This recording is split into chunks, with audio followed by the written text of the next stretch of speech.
बच्चों, आज हम सीखने वाले हैं पौधे के बारे में। पौधे के विभिन्न भागों के बारे में जानने वाले हैं और इसलिए हमने कोशिश की है कि बोर्ड पर एक अच्छा सा पौधा बनाने की कोशिश की। बहुत अच्छा तो नहीं है, आप लोग और भी अच्छा बना सकते हो। तो आप जब घर से चलते हो तो घर से लेकर स्कूल तक आपको कितने सारे पौधे मिलते हैं? बहुत सारे।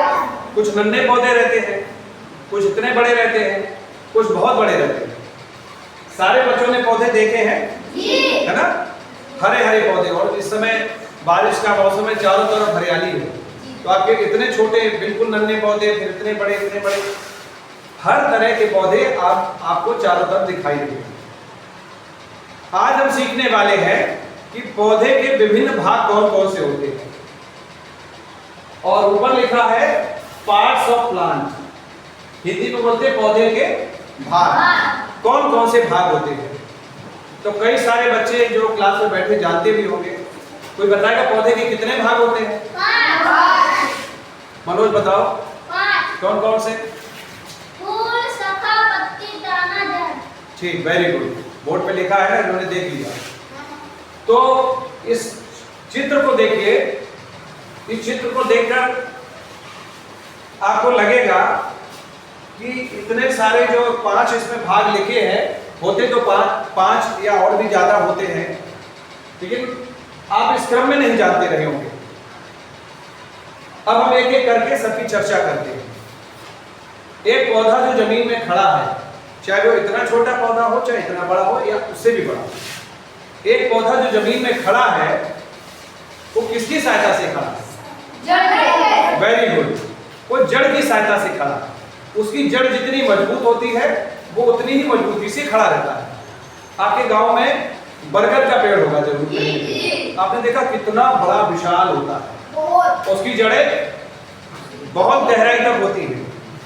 और कोई छोटा सा नन्हा सा पौधा लाओ तो आप देखें उसकी जड़ इतनी छोटी होती है।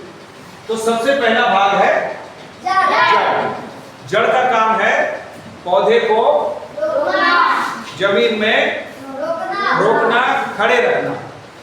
और क्या काम है जड़ का? आप कभी जब छोटा पौधा लगाते हैं उसमें पानी देते हो?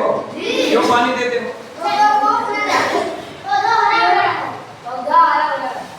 तो क्यों देते हो, यही तो पूछना है।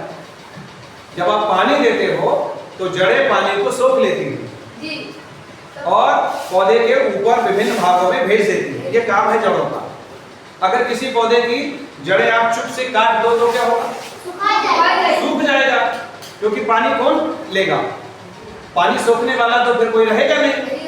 तो जड़ों का क्या काम है? पौधे को सीधे खड़े रखना और पानी को सोखना। जमीन से पानी को सोखना और कहां भेजना? ऊपर तक भेजना। ठीक। दूसरा भाग है तना। जड़ के बाद जो पौधे में लकड़ी जैसी होती है, किसी पौधे में ये जो तना होता है वो पतला होता है, किसी पौधे में बहुत मोटा। तुलसी का तना पतला होता है और यूकेलिप्टस का बहुत मोटा होता है। सागौन का काफी मोटा होता है। तो ये तना है और इसी तने पर लगी रहती हैं शाखाएं। आपने देखा पौधा ऐसे फैल जाता है और कभी कभी आप उसे काट भी देते हो। घर में पौधे रहते हैं, जब ज्यादा फैल जाता है तो आप उसकी शाखाएं को काट देते हो। तो तने पर पत्तियां लगी रहती है, शाखाएं भी लगी रहती है और तने की सहायता से ही पौधे के विभिन्न भागों में पानी और खनिज लवण पहुंचता है। जड़ें से सोखती है और तने से होती हुई पूरे पौधे में पहुंच जाता है। तीसरा है पत्ती।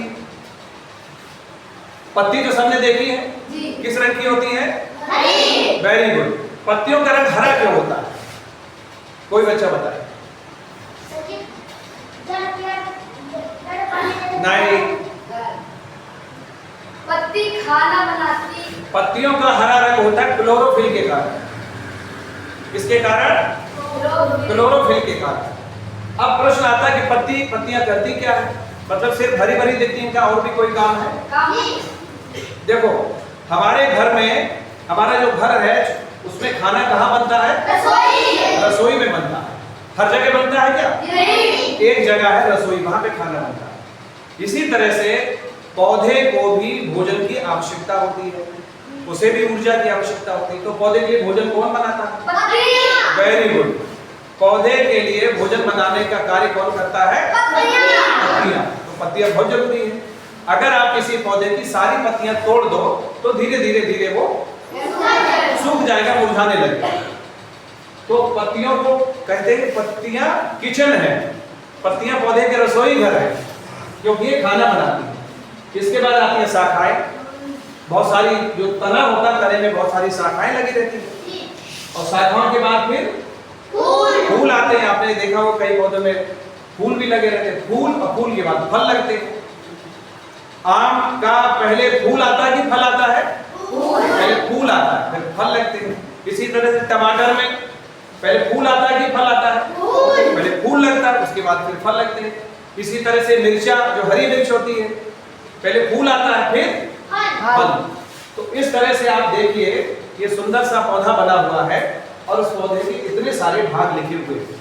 आपको कल क्या करना है कि इनको नंबर बाय नंबर लिखना है और सबके कार्य लिखने में कौन क्या करता है हमने आपको समझा दिया है, और ये आपको काम घर से करना है कि ये इसके जो अलग अलग भाग हैं वो क्या करते हैं। और मैं अभी आपको एक पौधा दिखाता हूं। देखो ये एक पौधा है, दिख रहा है सबको? जी। देखो नीचे जड़ें हैं, इनका क्या काम है? पौधों को रोकना, पौधे को रोकना, पौधे को सीधा खड़ा करके रखना। इसके बाद ये लकड़ी जो दिख रही है कौन है? तना। ये तना है, और तने के बाद आप देख रहे हैं पत्तियां हैं और शाखाएं भी। देखो एक शाखा ये चली गई, एक शाखा ये चली गई, है ना? जी। और पत्तियां भी लगी है। ऊपर आप देख रहे हैं फूल भी लगे हैं। कोई बच्चा बता सकता है इस पौधे का क्या नाम है? और ये बड़ा बेकार पौधा है, गंधैला। गंधैला। गंधैला। इसे कहते हैं गाजर घास। गाजर घास। और ये खेतों में इतनी तेजी से निकलता है कि किसानों के लिए मुसीबत बन जाता है। उखाड़ उखाड़ के फेंकते फिर भी निकल पड़ता है ना? तो इस तरह से आप देखिए ये इसकी जड़ें हैं, फिर ये तना है, इसकी ये जो है पत्तियां हैं, शाखाएं हैं, और फिर ऊपर फूल लगे हुए हैं। इसी तरह से सारे पौधे के भाग होते हैं। अब सारे बच्चे समझ गए? तो कल ये क्रम से लिख के लाना है और कौन सा भाग उसमें क्या करता है वो, और ये चित्र भी बना के लाइएगा। कर लेंगे? चलो ओके।